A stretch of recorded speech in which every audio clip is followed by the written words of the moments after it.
Então tá, boa noite a todos. Obrigada a todo mundo por mais um encontro desse. E hoje é a Aline que vai fazer a nossa moderação, vai ficar com o chicote na mão aí do tempo. Mas só para quem ainda não apresentou ou quem não conhece ainda o formato da reunião, a gente quer ver o maior número de casos possível, lógico. Então a gente pede para fazer uma apresentação curta, né, de 7 a 10 minutos, para a gente conseguir dar oportunidade para todo mundo. Quer falar alguma coisa, Aline? Vai ficar controlando? Não, é isso. Quem, por acaso, a pessoa que não usar, que ultrapassar esses 7 minutos e chegar aos 10, a gente não vai conseguir deixar tempo para discussão, a não ser que no final de todos os casos sobre tempo. Aí a gente pode voltar naquele caso especificamente, se alguém tiver alguma dúvida e quiser fazer alguma pergunta. É isso, podemos começar. Então vamos. Sabrina, está pronto? Não tá no esquema aqui.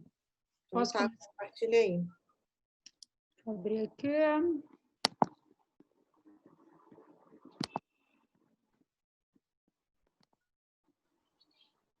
Tá compartilhando aí, gente? Sim. Deu certo aí? Sim.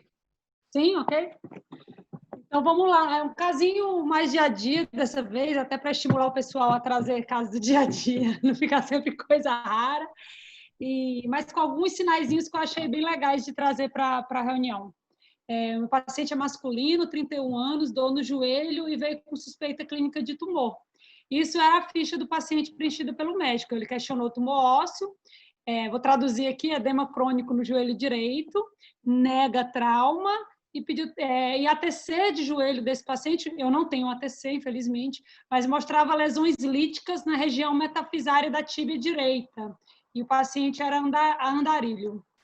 Esse era o laudo da ATC de outro serviço que o paciente trouxe, e falava de lesões hipodensas líticas rompendo a cortical da região metafisária da tíbia, um derrame articular importante, cistos subcondrais, um trabeculado grosseiro na região intercondiliana femoral, linfonodomegalias e um infiltrado nas partes moles, e sugeriu correlacionar com RM já nesse sentido do tumor, né? Então, a gente vai falar de alguns sinais que esse paciente tinha. A gente já vê aqui que tem uma importante sinovite, um espessamento sinovial importante no recesso articular aqui suprapatelar, mas também a gente vê sinovite para todos os lados. A gente vê que esse paciente tem uma lesão óssea extensa, principalmente aqui na região metaepifisária da tíbia, mas também a gente vê que tem alteração de sinal na posição posterior dos côndilos femorais, e um sinal que já vai levando a gente para o diagnóstico, eu vou mostrar até um artigo, já é o ring sign, que é esse halo, entre aspas, esse hipossinal circundando essa lesão aqui na tíbia. Então, esse halo chama ring sign, eu vou mostrar mais na frente, já vai guiando. E, além disso, a gente já vê também que esse paciente tem linfonodomegalias na fossa poplítea. Aqui é um coronal T2-FET7 e um coronal T1, e a gente vê, além desse, a gente vê novamente aqueles mesmos sinais que eu já falei, mas além disso a gente vê esses glóbulos com um sinal bem de gordura, um pouco diferenciado em relação ao que é a medula óssea comum.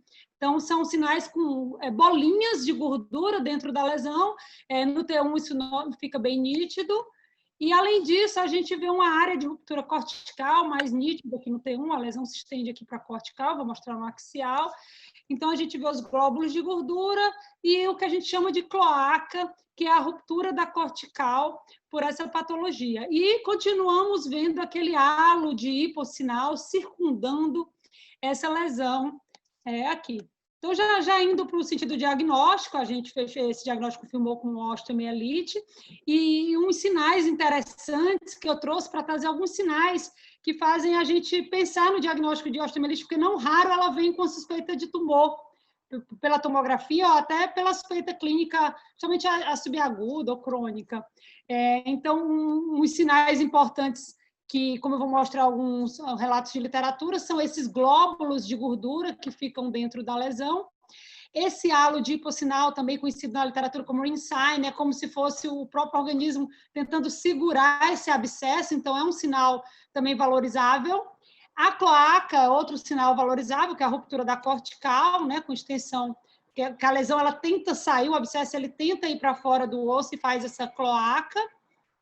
E o sinal da penumbra que eu já trouxe no passado, não quando era virtual, mas na época eu trouxe um sinal da penumbra, que já foi falado aqui, mas só não custa nada lembrar que esse paciente também tinha, que é esse sinal, o abscesso, ele é preto no T1, é um sinal descrito no T1, esse artigo da Skeleton ele escreve bem, o abscesso ele é escuro no T1 e ele é circundado por um tecido de granulação com hipersinal, e fora disso tem esse sinal, esse halo de esclerose, né, de hipossinal, que forma a penumbra exatamente como a penumbra mesmo de um eclipse, que é um sinal também que faz parte dos sinais sugestivos de osteomielite.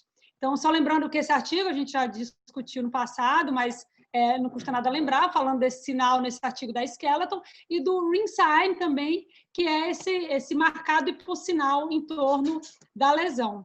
E continuando mostrando o sinal que eu trouxe dessa vez, né, que é um sinal que a gente não tinha discutido no passado, é o sinal dos flat globules, né? Então, a gente vê aquela área de ruptura da cortical que eu falei, que é a cloaca, e vê essas bolas de gordura que, além da gente ver dentro da medular, a gente vê que fez uma coleção nas partes moles anteromediais com bolas de gordura, tanto aqui no axial, como aqui no sagital DP, a gente vê as bolinhas de gordura dentro, contidas dentro dessa coleção do abscesso que saiu do osso, que são sinais também de osteomielite. E aqui é o coronal T2 FET, o coronal T1, lá bem anterior, na topografia daquela coleção, a gente vê que aquelas bolinhas de gordura elas estavam tanto na medula óssea como na própria coleção anterior e fazem pensar que em osteomielite são conhecidas como flat globules, ou glóbulos de gordura. Então, eu trouxe mais dessa vez o caso para falar desse sinal, que é um sinal interessante para se pensar em osteomielite, que são os fat globules, ou os glóbulos de gordura, que são um sinal comum na osteomielite, principalmente aguda, e o que eles representam? Com a infecção, determina uma necrose da medula óssea, e os lipócitos são acometidos por essa necrose, e eles rompem e liberam glóbulos mesmo de gordura. Então, vai ser um glóbulo de gordura um pouco diferente da gordura da medular que a gente está acostumada. Então, essa gordura pode extravasar para partes moles, pela descontinuidade da cortical, pela cloaca, como a gente viu nesse caso, mas não é um sinal patognomônico, mas que ajuda a pensar em osteomielite. Outras causas que o Jair até trouxe no passado, é um trauma também, pode liberar fat globules, infarto ósseo e doença de Gaucher. Tem esse artigo do Abdallah, bem interessante, de 2018, falando exatamente desses fat globules na ressonância como um sinal que ajuda no diagnóstico da osteomielite, mostrando aqui o caso que eles mostraram, foi um relato de caso, mostrando exatamente esses glóbulos de gordura dentro da medula óssea no paciente, a adenomegalia também, no paciente com diagnóstico de osteomielite. E esse artigo é um artigo da revista belga, eu adoro a radiologia musculoesquelética dos belgas, então é um artigo que eu super recomendo, é uma revisão zona de osteomielite, e tem também, ele cita também os fat globules, e tem exatamente um parecido com o meu, que tem o fat globule e a descontinuidade, a cloaca, né, descontinuidade da cortical, e o extravasamento dos fat globules para as partes moles como um sinal que ajuda a gente a pensar em osteomielite. Simples aí, acabou. Zero simples, Sabrina, achei muito legal. Lembrei também daquele caso do Jair, né? Foi muito lindo. É isso aí. Arrasou. Sabrina, 7 minutos em ponto, hein? Certinho. Opa! Evoluí! Show. Caso lindo. Acho que a Karina ainda não está aqui. De repente a gente passa a vez, né? Tem tempo para discutir, Silvana. Se alguém quiser fazer uma pergunta, pode fazer. Estou aqui. Tá aqui. Ela está aí. Estou aqui. Olha, tem alguém colocando aqui no chat. Casão, Sabrina, parabéns, do Rodrigo Aguiar. Alguém tem alguma pergunta, pessoal? Tem mais 2 minutos ou 3 para discussão.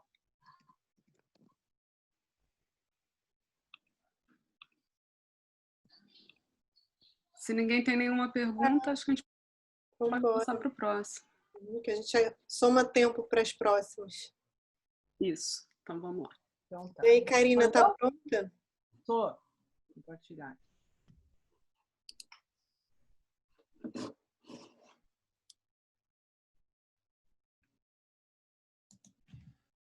Estão conseguindo ver? Tá. Estamos sim. Tá, eu quero voltar bem rapidinho, tá? No caso que eu trouxe semana passada, que criou um pouco de confusão. Só vou mostrar umas coisinhas rápidas aqui. O Rodrigo fez um vídeo legal sobre isso, tá? Mas eu vou tentar mostrar o que eu queria dizer, tá? Então, aqui o AP é só para mostrar que a fratura era no parafuso direito, tá? Lá na minha clínica, a gente faz as radiografias em decúbito ventral, tá? Daí eu peguei esse livrinho aqui, que é do Colégio Brasileiro, mas, na verdade, é uma tradução da Sociedade Francesa, se eu não me engano. Foi a Milena, eu acho, que fez a tradução, não tenho certeza. A Milena é uma brasileira. Então, tá. Então, aqui eles também colocam que o paciente é colocado em decúbito ventral. Aí eu fui lá, perguntei para minha técnica, ela disse que é melhor para posicionar em decúbito ventral, porque o paciente com a barriga para baixo, tu consegue ver a coluna e ajeitar direitinho para ela ficar reta. Não que não dê para fazer decúbito dorsal, dá para fazer, inclusive, se o paciente tem alguma limitação funcional, é feito em decúbito dorsal, tá? Então, aqui, o que eu vou passar aqui para o próximo, o que eu quis dizer? Que eu já vou explicar tudo, tá? Mas assim, quando o cachorrinho está olhando para a esquerda, que é o caso aqui, o cachorrinho olhando para a esquerda, esse, o parafuso quebrado, que a gente sabe que é o direito, ele vai ficar aqui. Aí o Rodrigo falou com razão que, na verdade, isso aqui não é a esquerda, isso aqui é a direita, porque esse marcador aqui, que é o chumbinho de referência, ele marca o lado direito do paciente. Então, na verdade, nós temos dois lados, assim, o lado anatômico e o lado verdadeiro, digamos assim. Isso que gerou a confusão. Caso o paciente seja colocado em decúbito dorsal, eles vão coincidir, mas no decúbito ventral é o contrário, entendeu? Isso que mas assim, o problema é quando a gente não tem essa referência.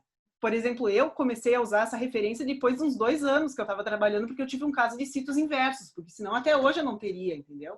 Então, no caso, se tu não tem uma referência, se o cachorro está olhando para a esquerda, esse é o parafuso direito. Mas, no caso que tu tenha a referência marcando que isso aqui é lado direito, então o lado do parafuso coincide. Me fiz entender? Tá, valeu. Então, eu vou passar para o caso, tá? Então, é um caso de uma mulher de 76 anos com dor no compartimento medial do joelho, tá? Então, ela tinha que eu não estou mostrando aqui, tá? Mas ela tinha uma lesão radial completa no corno posterior do menisco medial e essa extrusão do corpo do menisco. E ela tinha essas alterações aqui nas epífises da tíbia e do fêmur, né? Com bastante edema. Então, eu trouxe esse caso aqui porque eu acho que tem bastante confusão nessas entidades, tá? A fratura por insuficiência subcondral, que é o SIF, Subchondral Insufficiency Fracture, o SONC, que é a osteonecrose, esse daqui já é um nome que está em desuso, porque esse S corresponde a espontâneo, que a gente já sabe que não é, tá? É uma doença por é uma insuficiência, né? E tem algumas pessoas que acham que é a mesma coisa, é ou não é, então eu vou explicar isso daqui, tá? Então, em 2018, saiu esse artigo na Radiographics sobre as lesões osteocondrais. Quando eu li, eu achei ele, não vou dizer, estava praticamente errado pelo que eu já tinha estudado, tá? Eu fiquei bem confusa, assim. E aí, hoje essa semana eu fui pegar ele de novo para explicar e eu vi que tem isso aqui escrito, ó, que foi uma versão incorreta, apareceu online antes, tá? Então, eles retiraram, não fizeram uma errata, eles retiraram e colocaram um outro no lugar. Então, quem te salvou, por favor, vão lá de novo e peguem um novo artigo, tá? O novo artigo, ele tem várias coisas novas, assim, enfim, mas na minha opinião, ele continua confuso, tá? Então, eu peguei esse livro aqui, que é do Congresso Francês, que é o CIMS, que o de joelho foi em 2017, e fiz os meus slides a partir desse livro aqui, tá? Então, o que os franceses... E pelo que eu entendi, assim, os americanos pensam de uma forma, os franceses pensam de outra, mas eu vi, assim, que na minha prática clínica, essa versão francesa, ela ajuda bastante, tá? Então, são entidades diferentes da fratura por insuficiência à osteonecrose, E primeiro a gente tem que entender o que é o conceito de lâmina subcondral. O que é a lâmina subcondral? É essa lâmina aqui de osso compacto que vem logo abaixo da cartilagem, tá? Ela é formada por então, osso cortical, osso compacto, e o osso subcondral, não é a mesma coisa que osso subcondral. O osso subcondral é constituído de osso esponjoso. Então, aqui a histologia, vem a cartilagem, as camadas, a última camada da cartilagem ela é calcificada. Então, na ressonância, a gente vai ver uma linha preta que corresponde à camada cortical calcificada e à camada de córtex do osso compacto, tá? Então, aquela linhazinha preta logo abaixo da cartilagem. Isso seria a nossa lâmina subcondral. E depois vem, então, o osso esponjoso, que é a medular, tá? Aqui vendo mais perto, só para mostrar que a vascularização desse osso compacto e da cartilagem calcificada se dá por vasos que vêm a partir da espongiosa, tá? Então, o que acontece? Eles pensam assim, que tudo é o espectro de uma mesma doença, tá? Na verdade, a causa mais comum da fratura subcondral por insuficiência é uma lesão radial do menisco, mas em alguns casos onde ela não tem essa lesão meniscal, ela vem geralmente de um edema regional transitório, antigamente chamado de osteoporose transitória. Essa doença aqui, ela causa uma fraqueza no osso, que caso o paciente não faça o repouso, não retire a carga, ela vai evoluir para uma fratura subcondral. E caso o paciente não, de novo, não retire a carga, ela vai evoluir para a osteonecrose mecânica. Essa sim é irreversível, tá? Então, só cirurgia aqui. Por isso que é importante, no nosso laudo, a gente diferenciar o que é uma fratura por insuficiência, que o tratamento é só retirar a carga, da osteonecrose mecânica, que daí é cirúrgica. Então, o que eles falam? Assim, eles falam que a fratura subcondral é um traço de fratura na espongiosa, tá? Eles usam essa palavra, sempre. Sempre vai existir uma zona de edema entre a espongiosa e a lâmina subcondral. E ela é uma lesão reversível. Então, tá aqui. Eu trouxe esse caso porque eu achei ele bem ilustrativo.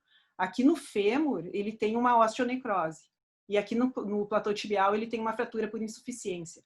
Então, aqui, ó, vocês vão ver assim, essa linhazinha aqui, que é a fratura, e eu não estou falando desse edema aqui, eu estou falando do edema que fica entre a fratura e a lâmina subcondral, que é essa área preta aqui.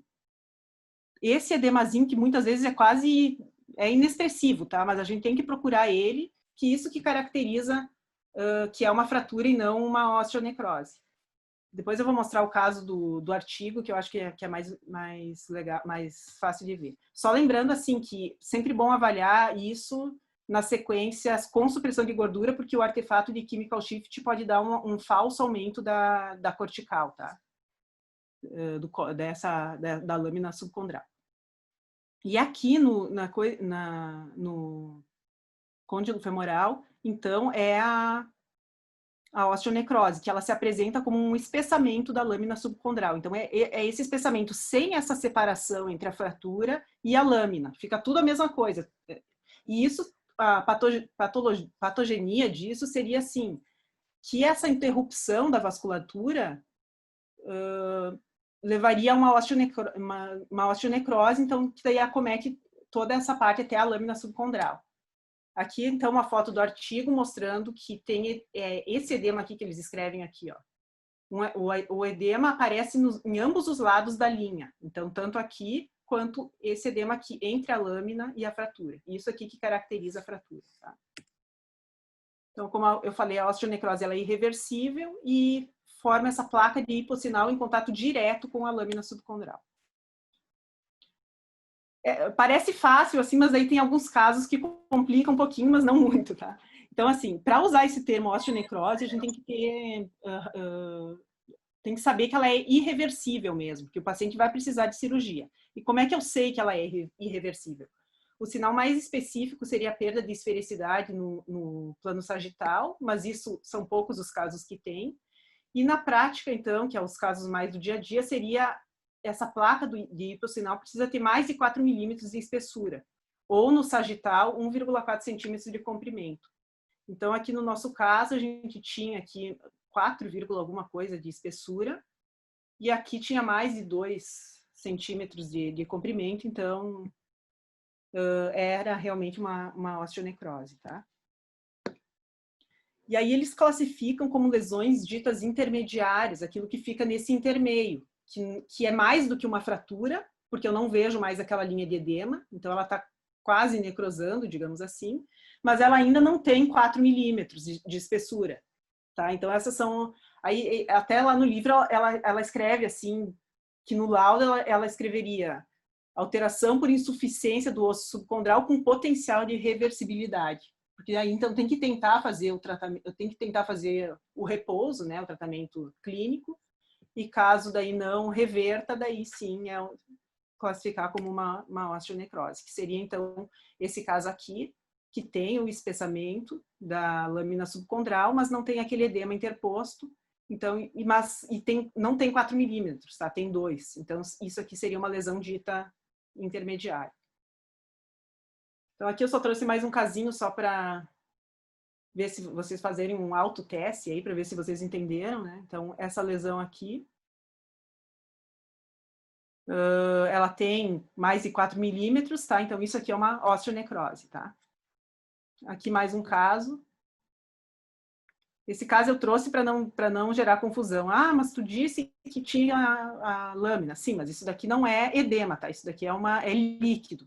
Então, é uma necrose mais avançada ainda. Uma necrose que já que fraturou essa parte aqui. Ela tem o colapso aqui e fraturou, dissecou a lâmina subcondral, né? Então, entrou líquido articular. Isso daqui é uma evolução com pior prognóstico ainda da osteonecrose. É isso aí. Obrigada. Trouxe também um caso do dia a dia, tá? Mas... Muito legal, Karina. Legal mesmo. Karina, desculpa. Pode falar. Não, tinha histologia nesse artigo francês, tipo, eles avaliaram isso com histologia, assim, esses casos com osteonecrose, sífica, assim. Eu fiquei me perguntando isso também, sabe? Se tinha, não falar, alguns casos tinham, assim, que eles mostraram, assim, algumas fotos. Eu não sei quantos casos eles têm, porque não é um artigo. É uma... E assim, ó, no artigo americano ali da Radiographics, ele é bem confuso. Tanto numa legenda eles escrevem assim, CIF avançada, no início, né, da legenda. CIF avançada, daí lá no final, a histologia deu osteonecrose. Ou é osteonecrose ou é CIF, né? Então...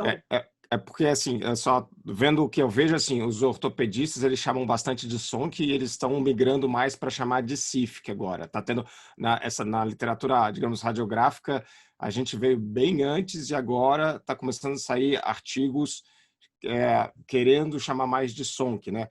Esses achados aí da osteonecrose, digamos assim, que com relação a CIFIC e SONC, seria mais ou menos aquela parte da CIFIC quando tem sinais de pior prognóstico, né, do CIFIC. E daí, então, seria os mais de 4 milímetros, mais de 1,4 no sagital, ou então o mais específico, o colapso. Aí já está com a osteonecrose, senão, sim, aí chama de CIF, né? E aí, a outra coisa que eu lembro, assim, eu vi alguns artigos, 1 ou 2 artigos, que tinha histologia e eles achavam fratura, mas eles não achavam área de osteonecrose. Aí até é por isso que vem eles querendo migrar esse nome de SONC para CIFIC. Mas assim, eu estou te falando que no dia a dia, no laudo, eu acabo colocando CIFIC/SONC até nos meus laudos, porque tem ortopedista que ele não vai conhecer, entender o CIFIC, assim, porque ele está acostumado a chamar de SONC, né? Mas eu concordo contigo nessa evolução aí. É um assunto super nebuloso, assim, que eu acho que a histologia aí, quem tiver mais histologia ganha. Eu levei isso numa reunião da SBOT com o pessoal do joelho há uns 2 anos e deu muita confusão, porque eu levei vários artigos que defendiam que SONC não existia. Tinha várias aulas em JPR, pessoal defendendo que SONC não existia, que era uma fratura colapsada, assim, com necrose porque colapsou. Só que, assim, para prognóstico de paciente faz muita diferença. Então, para eles, colocar SONC no laudo, eles vão ter outra abordagem com esse paciente. Então, eles acham que tem que botar. Eu passei a botar, como diziam que não existia, eu botava SONC-like. Eu lembro de alguém na JPR falar, eu boto SONC-like. Tipo, fratura subcondral e fala SONC-like. Essas lesões intermediárias, eu costumo escrever CIF daí, né? Eu trato como fratura de insuficiência, mas os casos com mais de 4 milímetros e tal, aí eu já taco, já coloco o SONC direto. Muda muito a abordagem, muda muito. Chamam osteonecrose mecânica, que eu acho um termo bem legal, porque mostra essa evolução aí, que é uma osteonecrose mecânica para diferenciar daquela sistêmica, enfim, né? Sim. Dos infartos. Opa, boa noite. Poderia só fazer um comentário? Eu sou ortopedista, até estou vendo essa discussão. Quando você diferencia CIF de SONC, uma você acabou de acabar com o joelho do paciente. Sim. A outra você fala que ele vai evoluir bem. Pois é. Aí que tá, né? Muda cuidado com usar o termo osteonecrose, né? Para a gente muda um mundo. Você determinou que esse paciente vai botar prótese no futuro. O outro você falou que não, que esse cara vai evoluir bem. É isso aí. É isso aí. Então, cara, isso é muito confuso. Isso é muito delicado. Concordo com vocês. Pois é, mas até na literatura ortopédica é confuso, né? Tipo assim, na literatura ortopédica, agora é que estão começando a falar de CIF, assim, de alguns anos para cá, antes não falava. E hoje, você pegar vários artigos, ainda vários deles é SONC. Assim, é super para a gente, porque assim, eu sempre brinco, não é o rabo que abana o cachorro, é o cachorro que abana o rabo. Então a gente quer sempre falar a linguagem do ortopedista, né? Mas quando a gente vai procurar na literatura ortopédica, a gente se bate porque se estão descobrindo, está todo mundo descobrindo ainda onde é que fica o limite, né, delas, né? Eu aprendi que CIF é uma consequência da SONC. Não, é o contrário. A não ser que seja o meu último quando vocês caso, chamam SONC, é doença de Auerbach, não é? Ele pode depois fraturar uma osteonecrose. Exatamente. Né? E aí a CIF é uma consequência de uma SONC. Mas aí tu tá falando desse meu último caso que eu mostrei. O colapso é a consequência da SONC. O colapso não é a fratura subcontraral, já colapsou a articulação. Já. Sim, aí você tá pensando numa coxinha... Colapso articular, já tem fragmentos. Pessoal, quero só lembrar que a gente já está com 16 minutos. Sugiro que a gente passe para o próximo caso. No final, se sobrar tempo, a gente continua a discussão, tudo bem? Ok, perdão. Obrigada. Não, imagina, obrigada. Então é o Elcio. Tá por aí, Elcio? Estão me ouvindo? Estamos. Então vou abrir aqui só um minutinho.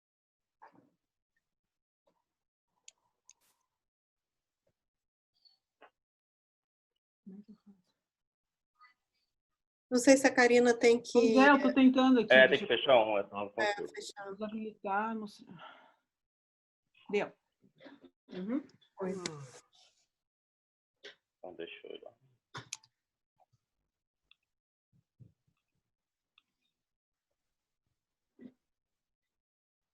Oi, gente. Parece que vai. Tá indo, foi sim. Tá.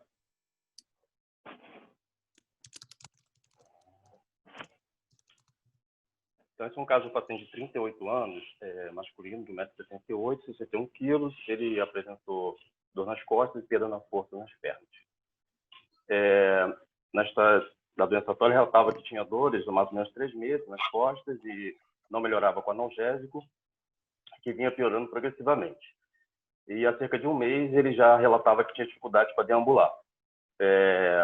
Na história patológica pregressa, ele tinha um diagnóstico de diabetes mellitus, que evoluiu com insuficiência renal há mais ou menos 2 anos. Agora, em março de 2020, ele fez um transplante renal e estava fazendo uso de esteroides para tentar evitar a rejeição, que é um tratamento usual após o transplante renal. E no pedido médico veio, então, um diagnóstico de hérnia, tumor ou isquemia, e o médico solicitava que não fizesse o contraste, o gadolínio, porque a função renal dele estava limítrofe e ele estava com medo. Então, nós fizemos então, a ressonância da coluna lombar, aparentemente não vimos nada, só uma discopatia, né, NL3, L4. E quando fizemos a coluna dorsal, a princípio também discal, não tinha nada compressivo. O que chamou a atenção realmente foi uma acentuação da gordura epidural, que estava muito acentuada nesse paciente. E aí, então, a gente foi para a literatura. Para o diagnóstico, era uma linfomatose epidural da coluna torácica. E isso foi interessante porque eu não sabia que tinha toda essa sintomatologia, desde caso assintomático há uma radiculopatia, uma mielopatia, uma claudicação, uma síndrome da cauda equina, uma paraplegia, e que muitas das vezes o tratamento é cirúrgico, principalmente quando é na coluna dorsal, porque você não vê alteração de sinal, muitas vezes na medula. Então, a lipomatose epidural é relativamente rara, acomete mais homens que mulheres. 55% dos casos estão relacionados com esteroides, e a obesidade também é uma causa muito comum, principalmente pelo menos das citocinas inflamatórias. Como a obesidade é muito mais frequente na população, geralmente os casos relacionados à obesidade, apesar de o uso de corticoide estar mais relacionado com a lipomatose. Então, geralmente temos que desconfiar quando a espessura for maior que 6 milímetros, esse paciente estava acima de 1 centímetro. Esse artigo aqui eu achei bem interessante, ele cita algumas causas, né, da lipomatose epidural. E o que é interessante notar é que quando você tem uso externo de corticoide, o envolvimento da coluna torácica ele costuma ser mais acentuado. Diferente quando é obesidade e outras patologias, que o envolvimento maior é na coluna lombar. Eu já tinha visto na coluna lombar, na coluna dorsal, acho que esse foi o primeiro caso que eu tinha visto e foi por isso que eu trouxe. Porque na correria do dia a dia, eu acho que a gente dá que não tem hérnia e próximo paciente da filha. Então, como o quadro dele era muito grave, assim, muito exuberante, né? Eu achei interessante. E outra coisa é que a paraplegia ela é muito mais comum também na causa por corticoide. Ela ocorre em cerca de 25% dos casos, diferente quando é na coluna lombar, e por outras causas, que ocorre só em 5% dos casos. Esse artigo, que é do Canadian Journal of Neurological Science, ele mostrou um caso interessante de um paciente de 61 anos que tinha uma obesidade mórbida, né, um índice de massa corporal acima de 40, e ele tinha uma lipomatose, ele tinha claudicação, e ele fez, então, uma dieta restrita, né, ele emagreceu bastante, e ele melhorou da sintomatologia e o exame dele completamente modificou. Esses autores, né, eles são argentinos, eles fizeram uma graduação em 2003, publicada no European Radiology, que é justamente você tentar quantificar o grau de lipomatose epidural. Então, ele faz basicamente 3 medidas. Ele mede o diâmetro do canal anteposterior, o tamanho do saco dural, e o que sobra é a gordura epidural. E aí ele tenta classificar de acordo com esses valores. Então, o valor normal estaria acima de 1,5 o índice do saco dural com a gordura, e menor que 40% quando a gordura epidural é menor do que o diâmetro do canal. Então, só para ter um exemplo aqui, ó, esse canal media 17, o saco media 13, então a quantidade de gordura, a subtração dos dois deu 4 milímetros. Ele pegou, então, o primeiro índice, a gordura epidural, 4, dividiu pelo saco dural, 13, o saco dural dividido pela gordura deu 3,3, então está acima de 1,5, e pegou, então, segundo índice, o tamanho do canal, 17, a gordura dividido por 17, que é o tamanho do canal, e deu, então, 24%, que é menor de 40, então é classificado como normal. Então, é uma forma de tentar classificar em leve, moderada, grave, né, acentuada, e o caso normal. É interessante notar que na coluna lombar, a gente usa o plano sagital. Mas na coluna dorsal, essa mesma classificação ela pode ser utilizada, mas você tem que usar o plano axial. E ele explica o motivo. Quando você faz na coluna lombar, o saco dural ele fica deformado, às vezes por causa da lipomatose. Então, você não consegue mensurar de forma reprodutiva esses valores. Então, você acaba fazendo no plano sagital. Já na dorsal, você pode fazer no axial e vai usar os mesmos critérios. E nesse caso aqui, foi um grau moderado, que foi o mesmo que deu no nosso caso. Era um paciente que deu 0,66, ou seja, está nessa faixa, a 60% também nível 2.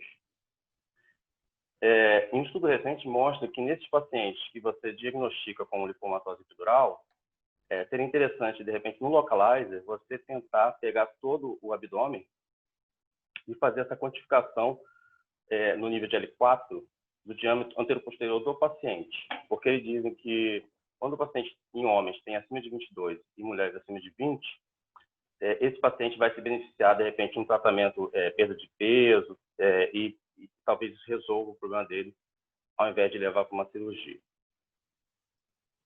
Depois alguns artigos que eu encontrei, então, esse foi um dos primeiros casos que eu vi publicado, que foi compressão da medula pela lipomatose, né, no paciente transplantado, que foi o nosso caso, né, esses dois parecidos. O efeito da prednisona em criança, principalmente que tem síndrome nefrótica. Aqui no grupo tem vários reumatologistas, né, então, reumatologia não, o pessoal que trabalha com a parte de reumatológica, né, então é muito comum aparecer em pacientes que fazem uso de corticoide, né, então prestar atenção, de repente, nesse quadro que apareceu para a gente.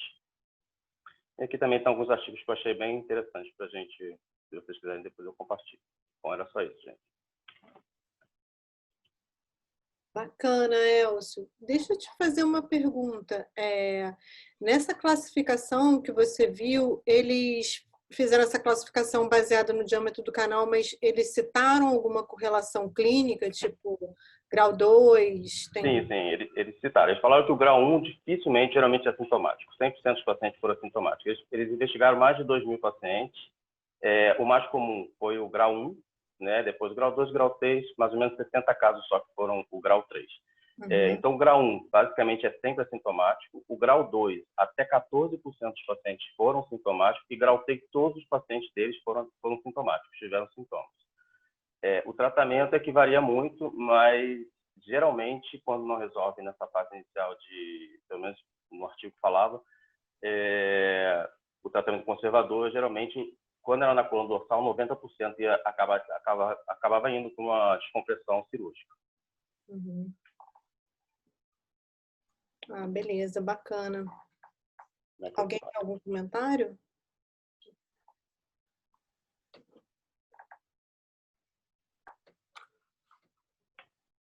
Eles falaram isso num congresso, até estava pensando em trazer um caso na próxima reunião, que eles chamavam de opportunistic CT, uma tomografia de oportunidade, né? Aqui os casos ressonância, mas enfim, eles falaram isso sobre diagnosticar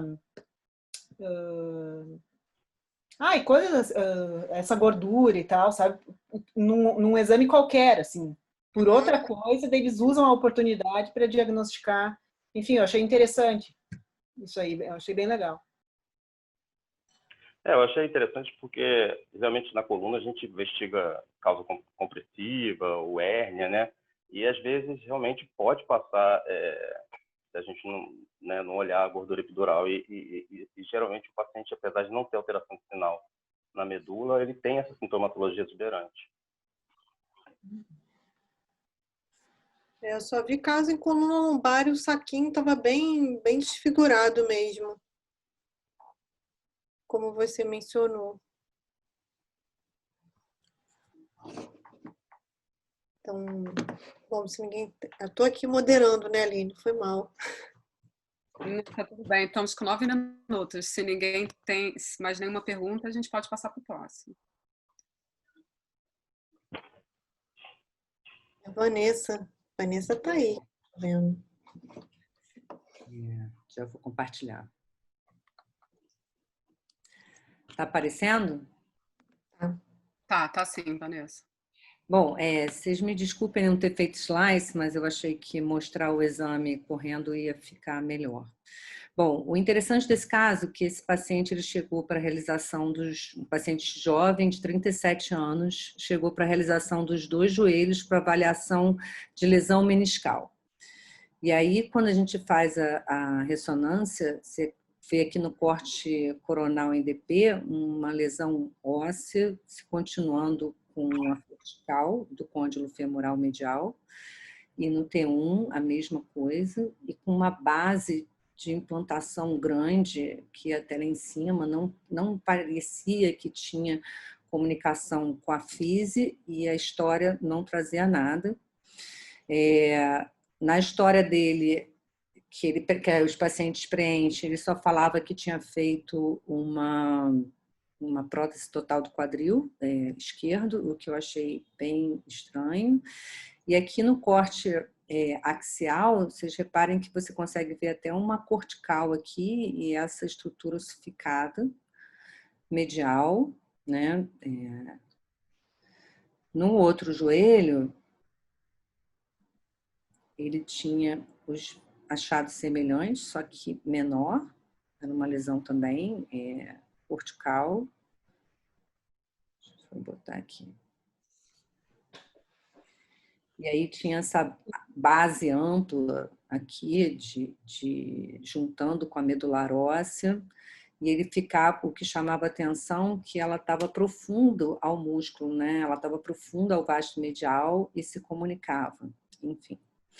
Eu liguei para esse paciente, pedi para ele retornar para fazer uma tomografia, e aí foi quando eu fui conversar com ele para poder, porque eu já tinha pensado na ossificação heterotópica, mas eu não conseguia entender como um paciente de 37 anos isto andando tinha, e aí na tomografia isso ficou bem evidente. A outra colega, quando olhou essas lesões, só na ressonância pensou em osteocondroma, e eu achava que não eram ossificações heterotópicas. Vocês reparem que na tomografia consegue ver isso bem, essas ossificações heterotópicas.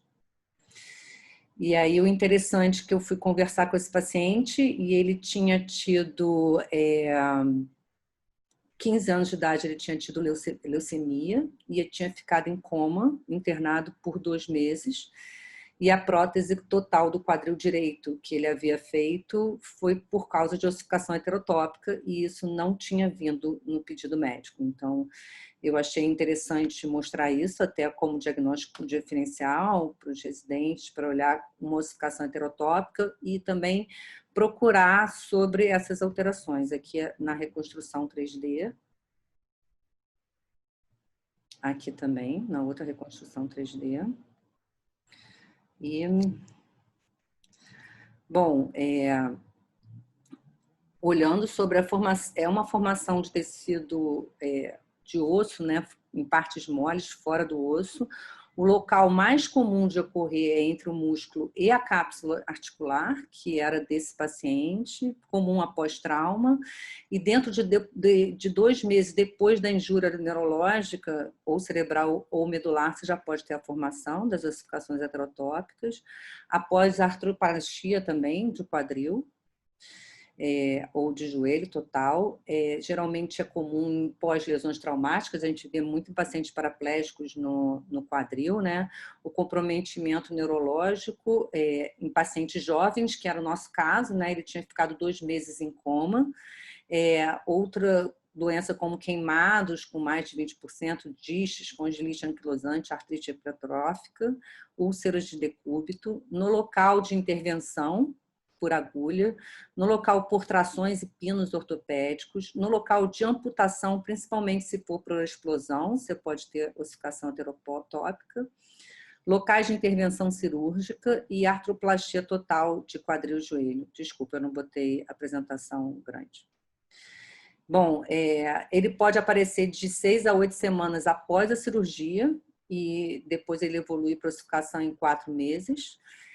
Foi classificado, tiveram outras classificações, só que eu botei essa classificação de Mavronenes, sei lá como é que fala, que eu achei mais simples, mas é só para o quadril, em que ele foi tipo 1 quando é anterior, tipo 2 posterior, tipo 3 anteromedial e tipo 4 circunferencial. A importância disso é só para o planejamento cirúrgico. A patogênese é desconhecida, eu achei isso legal, que assim, eles acham que quando esse paciente volta, né, do coma ou do movimento, que ele vai fazer movimentações para preservar o movimento com força nas articulações, quer dizer, uma fisioterapia com força, tem alguns artigos que falam que isso poderia ser a explicação que faria lesões e com isso faria ossificações. E também outra coisa que proteínas ósseas morfogênicas e também liberação de prostaglandina estimulariam, desculpa, Celcoene, as células mesenquimais a se maturar em osteoblastos e formar ossificações heterotópicas. Aqui o exemplo de que a injúria cerebral, principalmente, primeiro pega o quadril, depois o cotovelo, ombro, joelho, e a medula espinhal, quadril, joelho, cotovelo e ombro. Quer dizer, no nosso caso, o paciente tinha quadril e joelho, aqui é da literatura, mostrando ossificação heterotópica no cotovelo, provavelmente pós-implante, né? E aqui esse caso bem semelhante ao nosso, que eu achei interessante colocar até para mostrar, porque está bem semelhante ao caso que eu mostrei. E aqui uma ossificação heterotópica feia de quadril bilateral no paciente com injúria medular. E aqui as referências. É só isso, acho que falei rápido demais, né? Mas é só isso que eu tinha para falar.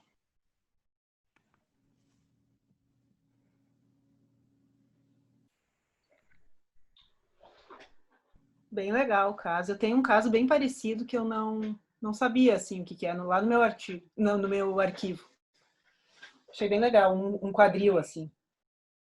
Vanessa. E por acaso eu vi essa foto, bem parecido, um joelho assim no Orthobullets, que eu vi que está na tua bibliografia, mas eles não falaram que era por lesão neural, né? Eu acho que dizia outra coisa lá, mas enfim. É porque eles igual, botam várias causas, né? Eles botam bem interessante. Causas, e ninguém sabe a causa real disso. Uhum. Né? Pois não, Oi, Rodrigo. Vanessa. Tudo bom? Bem? Viu? Deixa eu te perguntar. Quando ele fez a cirurgia para prótese quadril, ele já tinha alguma lesão neurológica? Ele já estava acamado, alguma coisa assim? Não, na verdade, ele está com 30... Desculpa, eu esqueci de falar. Ele tem 37 anos agora no momento. Uhum. E ele, com 15 anos, ele teve a leucemia. Certo. E ele ficou em coma por 2 meses. Certo. E aí, ele, depois de, sei lá, 10 anos que ele me falou, ou... Não, quando ele estava já com uns 30 anos, que ele começou a sentir dores no quadril. E aí descobriu que tinha ossificação heterotópica. Então, ele foi para a cirurgia para tirar as ossificações heterotópicas. Inclusive, isso tem nos artigos falando sobre isso, que essas ossificações pós-cirúrgicas você pode pegar trajeto neural, e ele ficou com pé equino. Quer dizer, ele estava meio traumatizado, porque o médico estava querendo operar, e o geno dele estava ficando valgo, por causa das suas ossificações. Então, estava prejudicando ele de andar. Só que ele estava com medo de operar de novo e ter alguma causa neurológica de novo, porque o pé dele ficou caído, entendeu? Pós-cirurgia de quadril, pós-artroplastia de quadril. E isso vem evoluindo. Quer dizer, uma coisa que eu também não sabia e que eu aprendi com esse paciente é que essas ossificações elas não param de evoluir. O paciente continuou evoluindo com a ossificação e ele me relatou claramente que o geno dele cada vez estava ficando mais valgo, entendeu? Certo. Beleza, obrigado. É. Parabéns pelo caso. Alguém tem mais alguma pergunta? Hoje foi Podemos rápido. passar para o próximo, então? 8 minutos o seu. É interessante falar para os residentes para não confundirem isso, né, Rodrigo, com osteocondroma, né? Porque, enfim, é uma imagem que confunde um pouco. Até quando eu vi a imagem separada só do joelho, assim, uma coisa que saltou foi a doença de Trevor, né? Que é o osteocondroma epifisário e tal, mas aí depois juntando tudo e um monte de coisa tem, já esquece. Pronto. Pode passar para a próxima, né, Aline? Eu acho. Pode sim. Quem é o próximo? É a Tati? Silvana? É o Rodrigo. Rodrigo? Tá bom. Eu tenho que sair daqui, né? Deixa eu tentar. Aqui, calma aí. Não. Eu tenho que fechar isso aqui, é isso? Para poder aparecer. Onde é que vai aparecer minha tela de Zoom? Ai, meu Deus. Não estou conseguindo. Não é sair da reunião. Eu faço isso aqui, não é isso? Pausar, compartilhamento. Isso, pronto, consegui. Consegui? Não, ainda está aparecendo. Interromper vídeo. Como é que eu faço aqui? Interromper compartilhamento. Pronto. Foi? Agora deu. Show.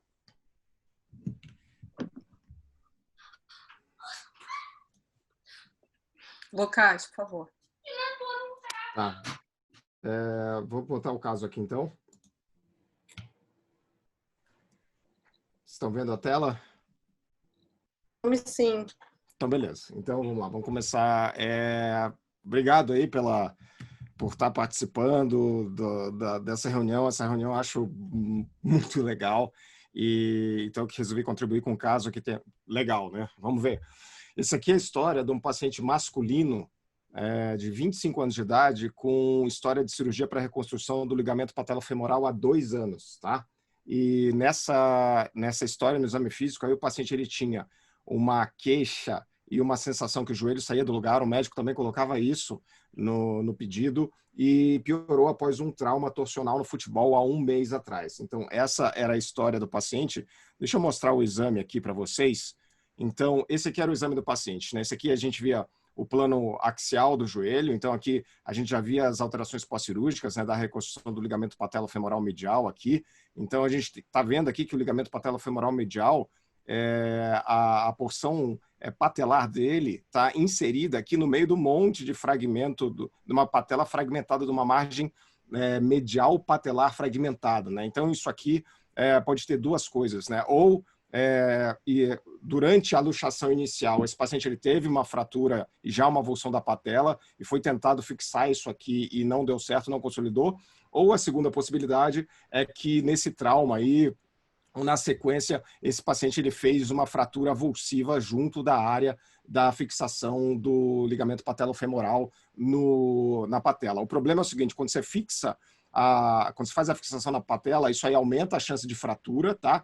E uma das fraturas que pode acontecer, quando você tem uma linha bem grande no sentido transversal da patela, isso aumenta a chance de fratura, mas se você também tiver um túnel anterior, isso aumenta a chance de fratura também, só que de uma fratura mais desse jeito aqui que a gente está vendo, tá?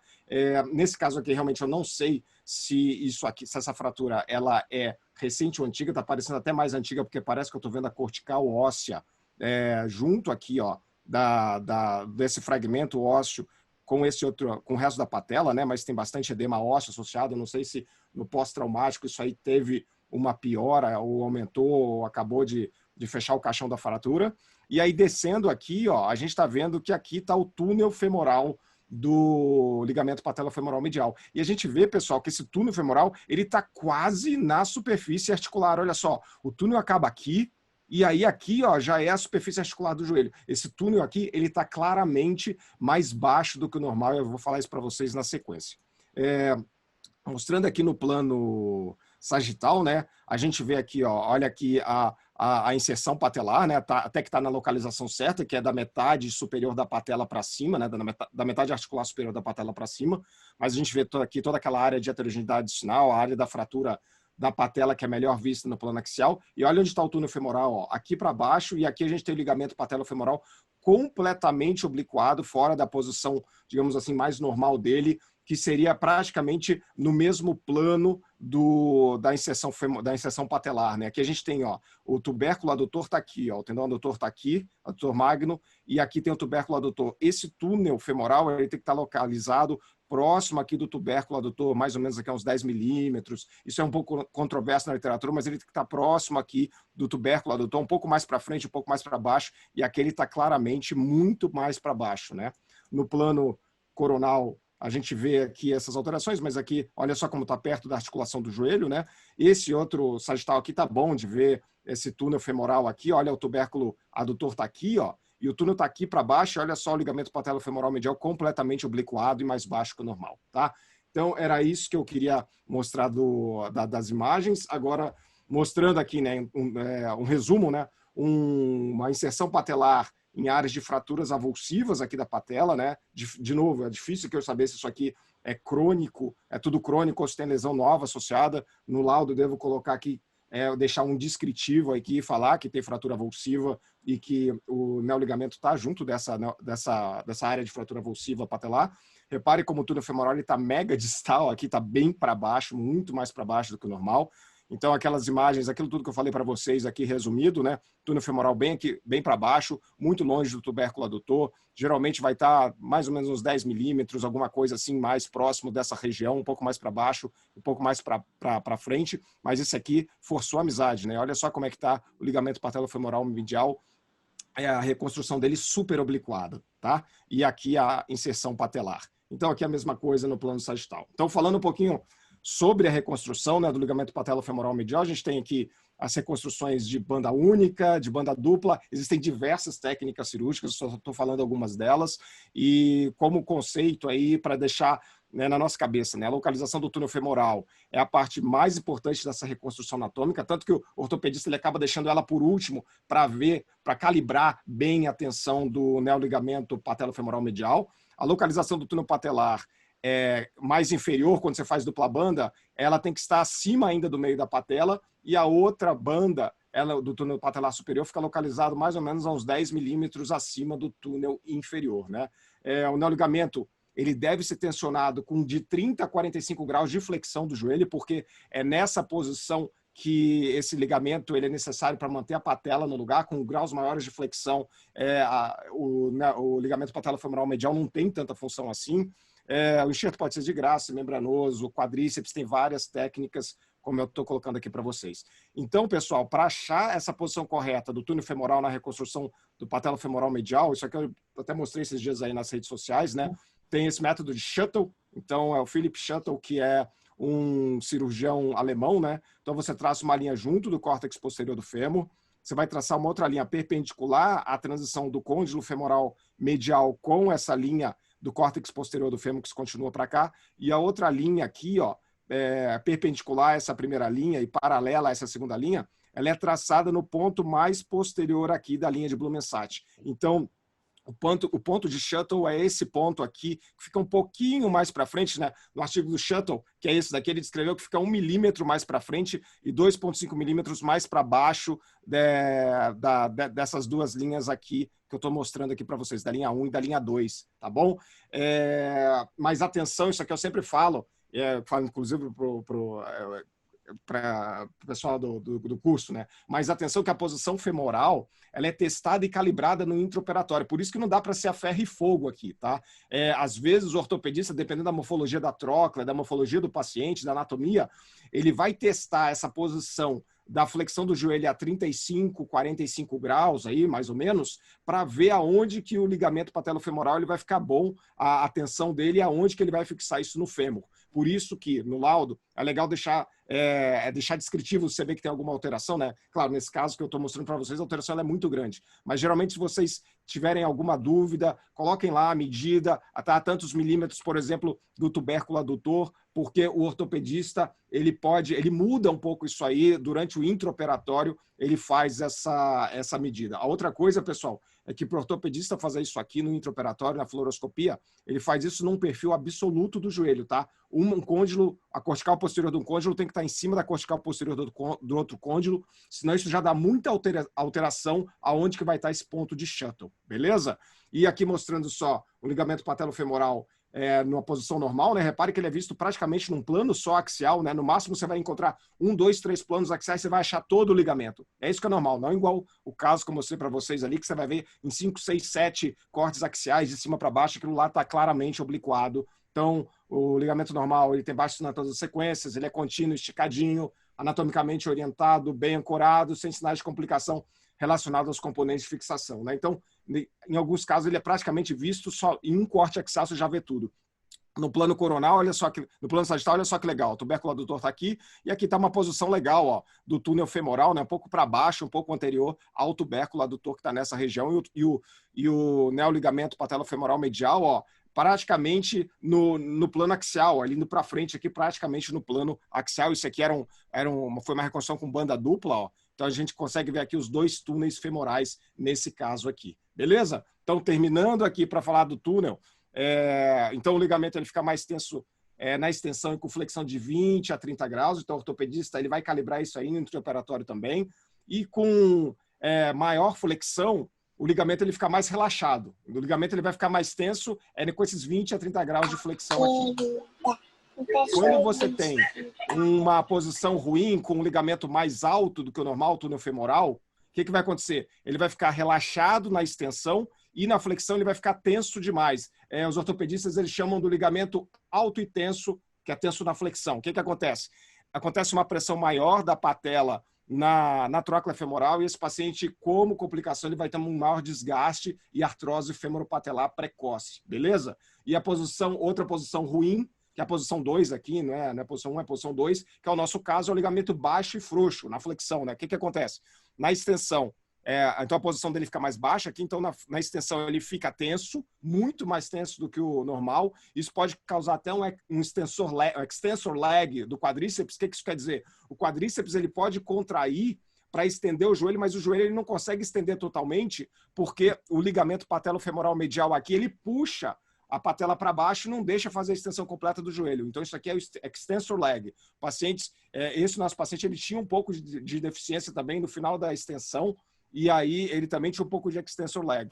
E enquanto na flexão, como o ligamento, o túnel femoral está muito baixo, ele fica muito frouxo na flexão, né? O problema todo dele, a complicação maior é na extensão. E por isso que esses ligamentos, os ortopedistas também eles chamam como uma posição do ligamento baixo e frouxo, que frouxo na flexão. Então, tem o alto e tenso e o baixo e frouxo. Beleza, pessoal? Então, os pontos que eu queria deixar desse caso aí é que o túnel femoral muito distal pode causar esse extensor lag, o paciente não consegue estender toda a perna.